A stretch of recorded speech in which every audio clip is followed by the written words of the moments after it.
Old Land Zion. Should old acquaintance be forgot and never brought to mind? Should old acquaintance be forgot and outland Zion? Bruh. Is there a deeper meaning to this poem/song?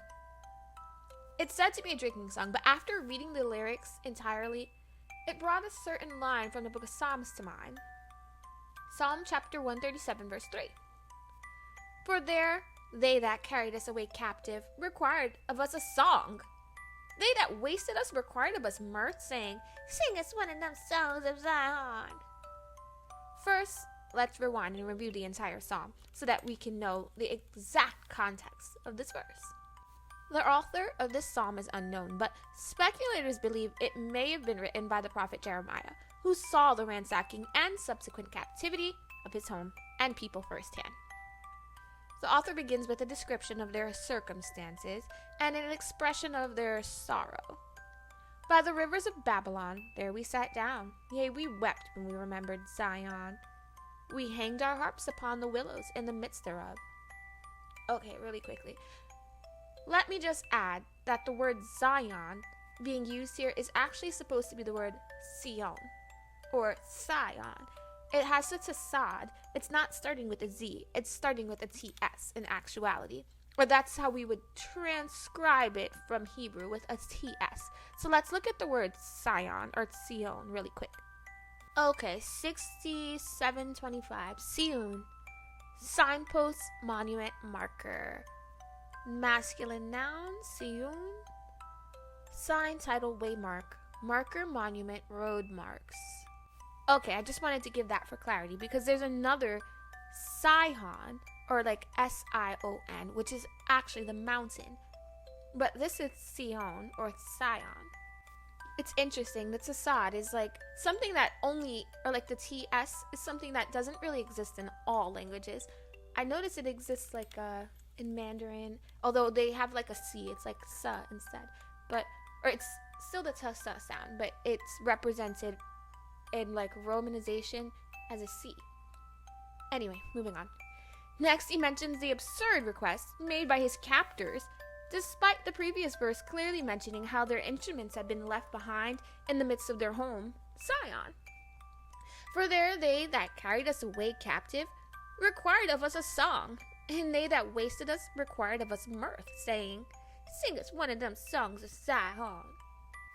The author then asks figuratively how they're to do something so joyous as singing a song from their home when they're not even in their home and have just seen it spoiled. And then he goes on asking that he never be allowed to forget his home and asking for consequences if he ever should. How shall we sing Yahuwah's song in a strange land? If I forget thee, O Jerusalem, let my right hand forget her cunning. If I do not remember thee, let my tongue cleave to the roof of my mouth, if I prefer not Jerusalem above my chief joy. Real quick, cleaving to the roof of your mouth, I think it's like what he said with, I think, Jeremiah, how Jeremiah couldn't actually speak unless he was to prophesy. The rest of the time, I think he was like not able to speak. Something similar to that, because there was a prophet who literally, they were like, how can we not believe him when he never actually speaks to say anything except prophesy? Fascinating. Anyway, finally we see him ask the Most High to remember their enemies in the days to come, and not to let them go unpunished for their excessive use of authority, which they've been given. Remember, O Yahuwah, the children of Edom in the day of Jerusalem, who said, raise it, even to the foundations thereof.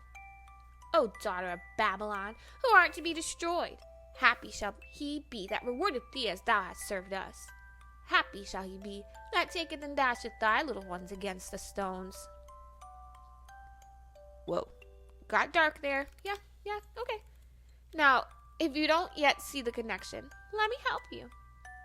The song Auld Lang Syne was supposedly written by Scottish poet and lyricist Robert Burns, who, after some research I've seen, was a known Freemason and philanderer, is suspected of stealing at least one of his other known poems, and worked on a sugar plantation in Jamaica where he authored a song called the slave's lament. Bruh, this dude, I'm just gonna say, if you've never heard any of his other songs, he wrote, what is it? If a body meet a body going through the rye, if a body catch a body, need a body cry.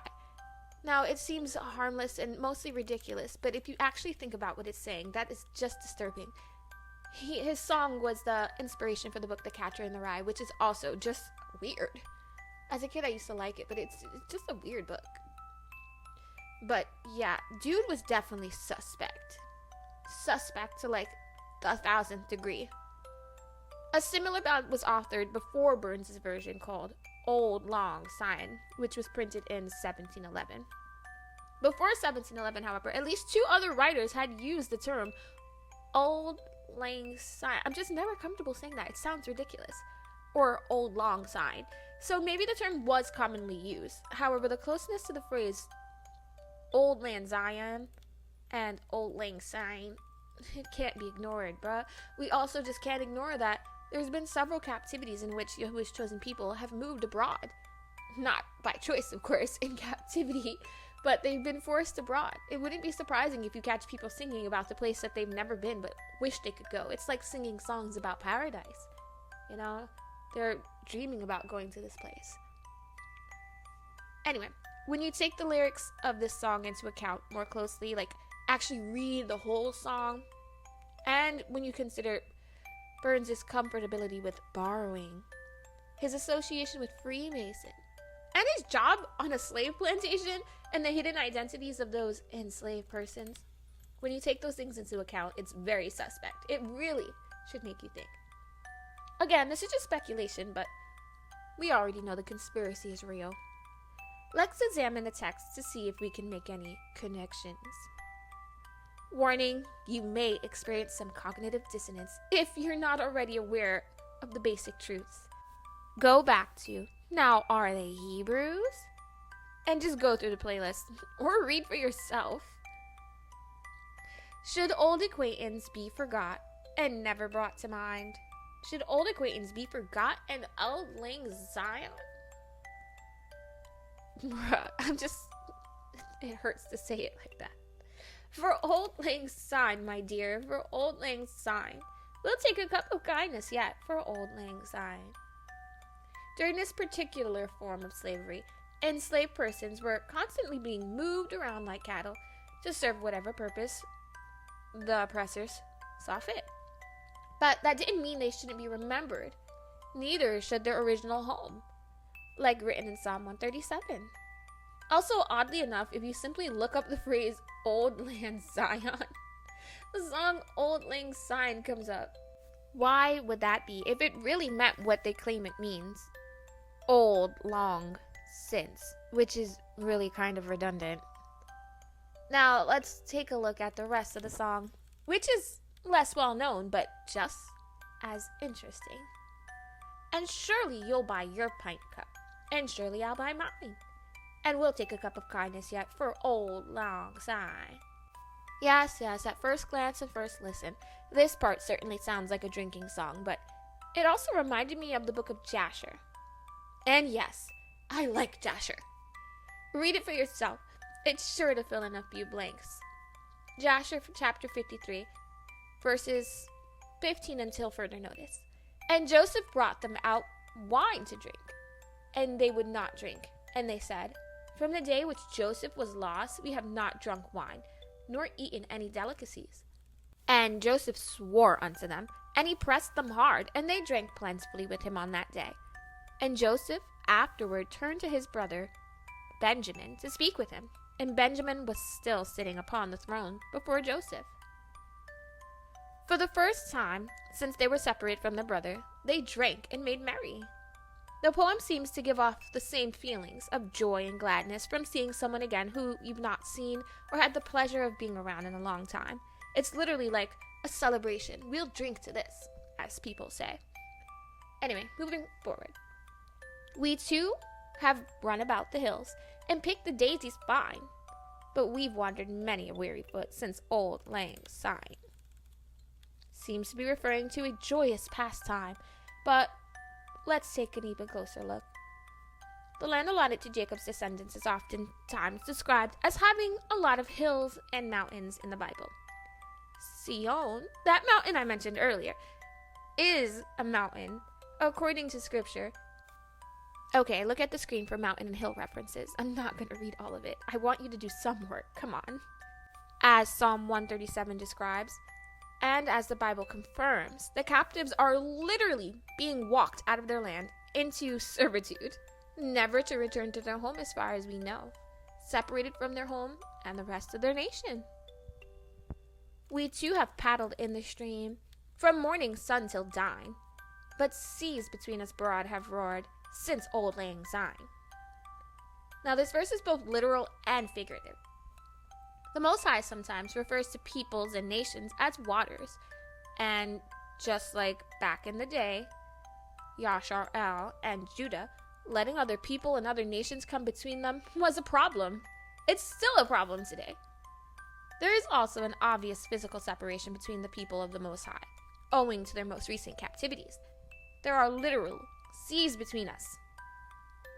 Even before the physical separation, however, there were mental and emotional and spiritual seas between his people, largely due to the separation of the kingdom into two pieces, north and south, after the reign of King Solomon. Yeah. Let's look at the last verse. And there's a hand, my trusty friend, and give me a hand of thine, and we'll take a right goodwill draught for old lang syne. The rest of the song, like several biblical scriptures, clearly expresses a desire for unity between the long-separated groups, just as the Bible prophesies will happen. A hand will be extended, accepted, and reciprocated. Finally, don't let the word draught fool you.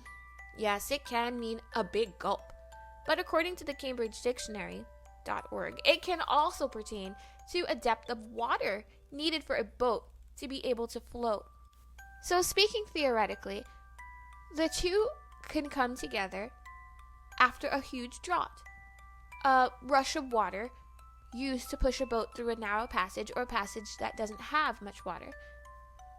Now, if water can be considered people, nations, tongues, you could actually have other people, nations, tongues help bring the group together, which could actually cause the boat to float or to actually reach the destination. It gives a good push to where they need to be. Just speaking theoretically, meditate on these meanings for a moment, and if you're meant to, I'm sure you'll understand. This was fun. It was just a fun thing to do, you know? Not really teaching or learning, just speculating. But until next time, hallelujah.